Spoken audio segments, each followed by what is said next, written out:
అది కూడా మీ దృష్టికి తీసుకొస్తా ఉన్నాను. 2018లో నేను ఇక్కడ ప్రత్యేకించి అరకు ప్రాంతంలో తిరిగాను. ఇక్కడ అరకు ప్రాంతంలో తిరుగుతున్నప్పుడు చాలామంది యువత, ఆ రోజుల్లో కూడా నాకు గంజాయి ఎక్కువగా వెళ్ళిపోతున్నారు, యువత గంజాయి సాగుకి వెళ్ళిపోతున్నారు, దాన్ని నలిగిపోతున్నారు జీవితంలో. నేను ఒకటే చెప్పాను ఆ రోజు కూడా, మన అరకు మన పాడేరు సెంటర్లో కూడా చెప్పాను. గంజాయి అనేది మటుకు ప్రత్యేకించి అది ఒక సామాజిక రాజకీయ సమస్యగానే చూడాలి, ఆర్థిక సమస్యగా చూడాలి తప్ప దానిని కక్ష సాధింపుగా ఉండకూడదు. దాన్ని దయచేసి ఆ రోజైతే ఏం చెప్పాను, ఈరోజు కూడా అదే చెప్తున్నాను.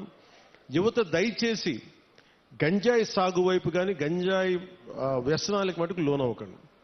ఎందుకంటే తప్పుడు దారిలో వెళ్తే ఏదో ఒక రోజు మనం ఇబ్బంది పాలైపోతాం.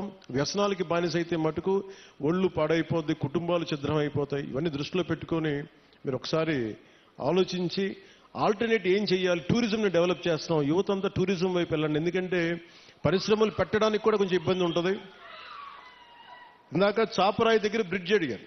మన చాపరాయి మన ఇంతనా చాపరాయి కదా, చాపరాయి గంగమ్మ రైట్.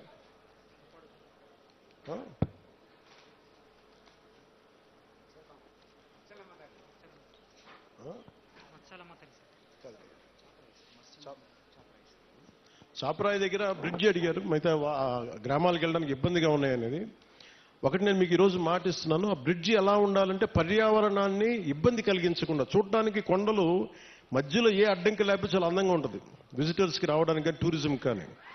అందుకని టూరిజంకి ఇబ్బంది కలగకుండా, పర్యావరణానికి ఇబ్బంది కలగకుండా ఎలాంటి బ్రిడ్జ్ చేస్తే చూడటానికి బాగుండాలి, అలాగే గ్రామస్తుల కష్టాలు కూడా, గిరిజన తెగల కుటుంబాల కష్టాలు కూడా ఎలా చేయాలనేది నాకు కొంత సమయం ఇవ్వండి.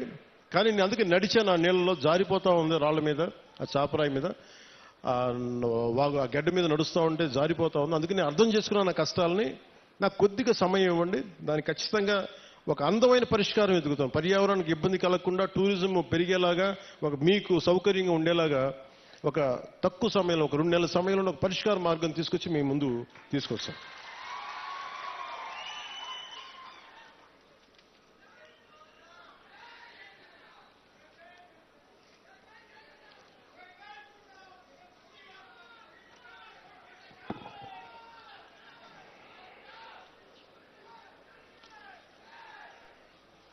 అంటే మనం ఒకసారి పెద్ద పనులు చేయడం వీటన్నిటికంటే కూడా చిన్న చిన్న కష్టాలు ఇంకొకరికి ఆనకపోవచ్చు. ఆ కష్టం, నా కష్టం కూడా ఎప్పుడు కష్టాలు. నేను ఒక గిరిజన గ్రామంలో ఉంటే, ఒక తాండాలో నేను పెరుగుతూ ఉంటే, నాకు నిజంగా నా సోదరుకో ఎవరికో ఒక చిన్నపాటి ఇబ్బంది వచ్చి నేను హాస్పిటల్కి తీసుకెళ్ళినప్పుడు రోడ్డు సౌకర్యం లేక డోలీ మీద తీసుకెళ్ళాలి అంటే ఎంత కష్టపడతామో, ఎంత ఇబ్బంది ఉంటుందో నేను అనుభవించకపోయినా కానీ నాకు ఆ కష్టం నేను మనుషుల్ని చూసి అర్థం చేసుకున్నాను.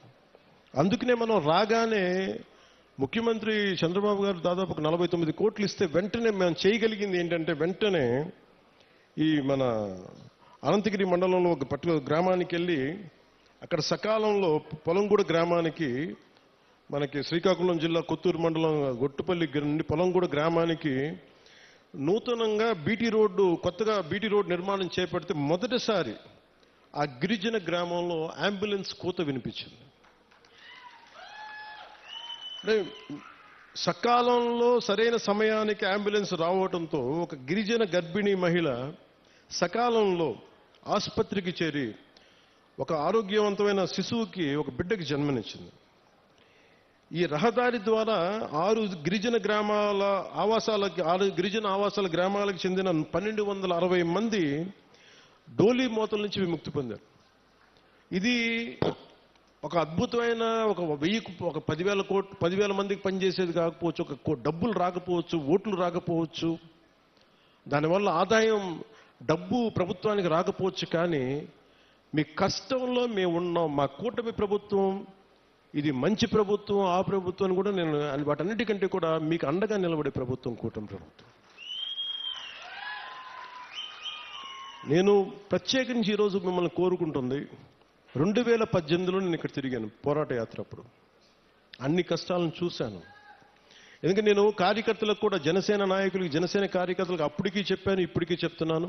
అలాగే మన కూటమి నాయకులందరితో కూడా నేను ఈ భావాల్ని పంచుకుంటా ఉన్నాను. మనం కనుక ప్రజలతో మమేకమై తిరిగి కష్టాలని, వాళ్ళు ఏం కష్టాలు పడుతున్నారో మనం నిజంగా చేయగలిగితే, నాకు ఆ మనసు నలిగిపోయిన 2018 పోరాట యాత్ర అప్పుడు, అరే నా చేతిలో అధికారం లేదు, కనీసం చిన్నపాటి ఒక ఆడబిడ్డకి కన్నీళ్లు తుడిచిండే శక్తిని ఇవ్వు భగవంతుడాన్ని కోరుకుంటే, ఆ రోజు పరమశివుడు అనుగ్రహించి, నూకాలమ్మ అనుగ్రహించి, మోదమాంబ అనుగ్రహించి, ఈ రోజున కూటమి ప్రభుత్వాన్ని ఈ రోజున మాకు అధికారం ఇచ్చి, వాళ్ళ అధికారం ఇవ్వడం వల్ల మీ ఆశీస్సులు అంటే ఎంత బలంగా కోరుకున్నామో ఆ రోజున, ఈ రోజున మేము దాదాపు 1005 కోట్లు, అంటే దాదాపు 1000 కోట్ల పైన డబ్బులు 1050 కిలోమీటర్ల రోడ్డుకి వేయగలుగుతున్నాం. రోడ్లు వేయటమే కాదు, మీ జీవితాలు కొంత మెరుగవుతాయి, కొంత ట్రాఫిక్ పెరుగుతుంది, కొంత మనకి టూరిజం డెవలప్మెంట్ ఉంటుంది. వీటన్నిటిని దృష్టిలో పెట్టుకొని ఇవన్నీ చేస్తా ఉన్నాం. నేను ఈ రోజున ప్రత్యేకించి దారి పొడుగుతా చూస్తుంటే ఇంత సుందరమైన అరకుని దేశం మొత్తం వచ్చేలాగా చేయాలి. అలాగే ఏం చేయాలని కూర్చోబెట్టి టూరిజం శాఖ మంత్రివర్యులతో మాట్లాడతాను, శ్రీ కందుల దుర్గేష్ గారితో, గౌరవ ముఖ్యమంత్రి గారితో మాట్లాడతాను, సంబంధిత జిల్లా అధికారులతోటి, కలెక్టర్ గారితో మాట్లాడతాను.